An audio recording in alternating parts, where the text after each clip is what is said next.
Lehilahy iray efatra amby roapolo taona tsy hita nanomboka ny ray martsa 2024 tany rivony Mahamitany dia maty nisy namono tamin'ny fomba feno habibina.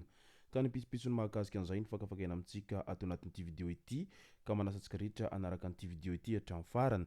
Azadino ny milaiky ny vidéo antsika ary tsarovatra hatrany miabone amin'ny chaîne antsika mba ahafahanareo manaraka tsy tapaka ny vidéo zay rehefa nahita isan'andro. Tsy ampendrela moa isika fa avy hatrany tonga de vavany ndahoary.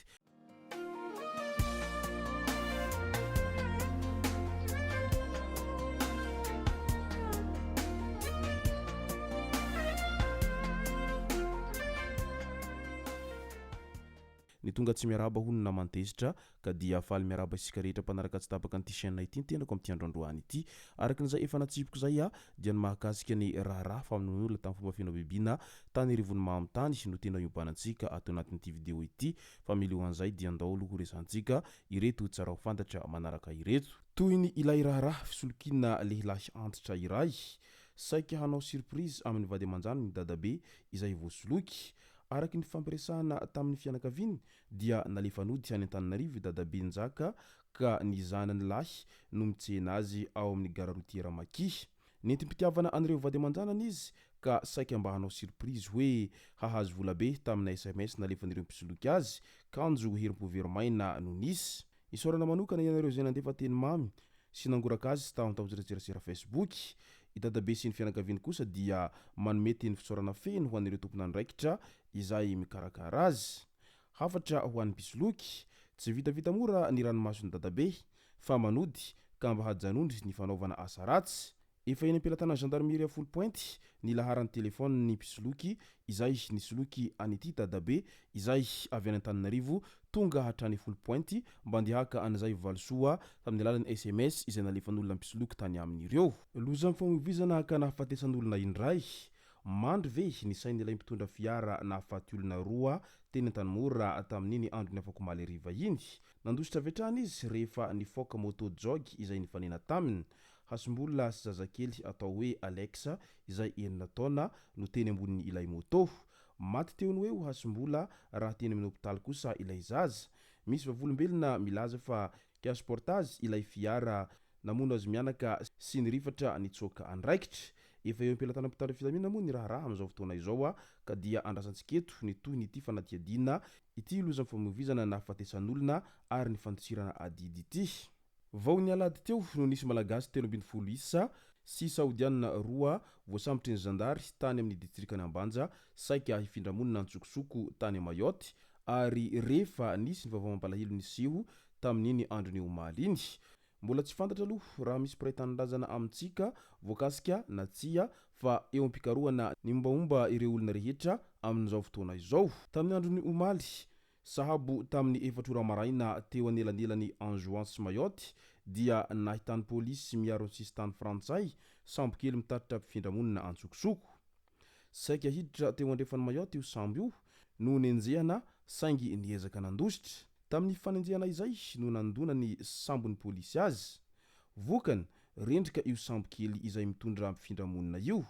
Olona roa tao anatiny no hita faty ary 70 no voavonjy araky ny fampitam-baovao ny prefekturan'ny Mayotte hatrany. Voalaza nefa fa manodidina ny 30 eo ny olona izay noentiny ity sambo kely ity.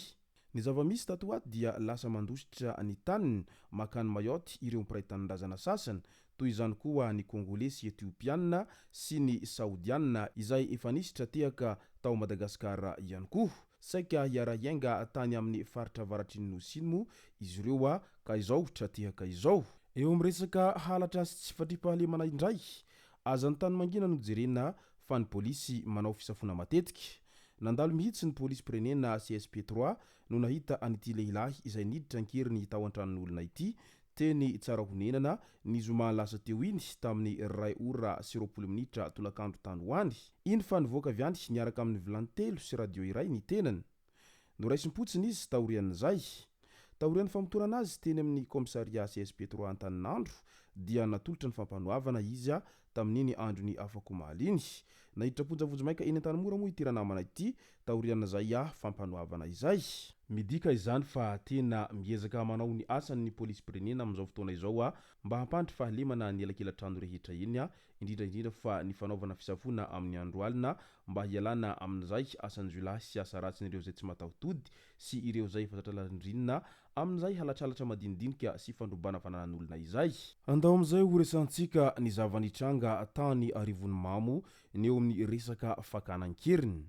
Nanaovana ombay mitady irandriamanantena miandry harson izay 4 taona rehefa tsy hita nanomboka ny ray martsa 2024 tany arivony mamo tany.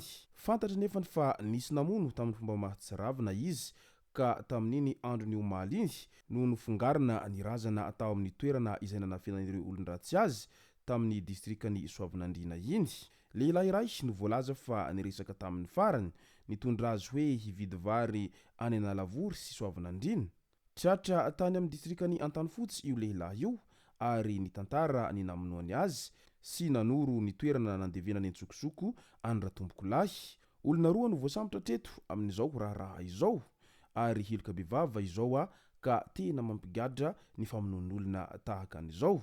Tena mampalahelo ny trangan-javatra tahaka an'izao satria isika samby isika ihany no mifamono. Tena efa nivadika biby ny olombelona amin'izao fotoana izao ary efa vitsy ny olona izay azo itokisana izay indrindra fa ny eo amin'ny resabola na ireo namana akaiky izany na ireo havana eny na ireo izay olona azo lazaina fa tena ankaiky anao sy azonao itokisana dia aleo mailomelo hatrany fa ny aina tsy ananampiry ary ny ratsy tsy kely lalana amin'izao fotoana izao no ny hasarotan'ny fiainana dia lasa miharatsy ny toetrany zanak'olombelona ary lasa tsy mataho-tody ny ankamaroan'olombelona amin'izao fotoana izao indrindra ny eo amin'izay fivadibadiana sy ny famonona ary ihany koa fitapitaka sy fisolokina isan-karazany izay satria porofo izao no nahafaty an'ity tovolahy izay mbola 4 taona monja ity raha toaka nikasa ndenao an'izay resaka fividianana zavatra zay izy sy ilay lehilahy iray niaraka tamin'ny farany io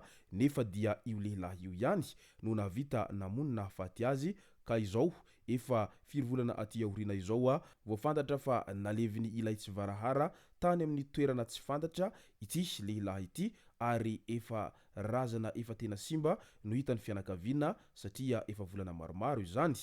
Ka dia mirary finoana feno ho an'ny fianakaviana manamanjo amin'izao loza izay nahazo ny havan'izy ireo zao ainganeo tsara levenina ny maty ary aza misosoka alahilontsony fa ho an'izay nahavandoza kosa aingane ahazo sazy izay faraky n'izay hentsitra amin'ity habibiana izay nataony ity. Izay no mazaka azo naroso tao anatin'ity video ity tomboko lasy tomboko vavy misaotratsika rehetra nanaraka an'ity video ity hatramin'ny farany azadino ny milaiky ny video antsika ary tsara voatrany miabone amin'ny chaîne antsika mba ahafahanareo manaraka tsy tapaka ny video zay lefa nahito sanandro. Tomboko lasy tomboko vavy mankasitraka dia mirary soa.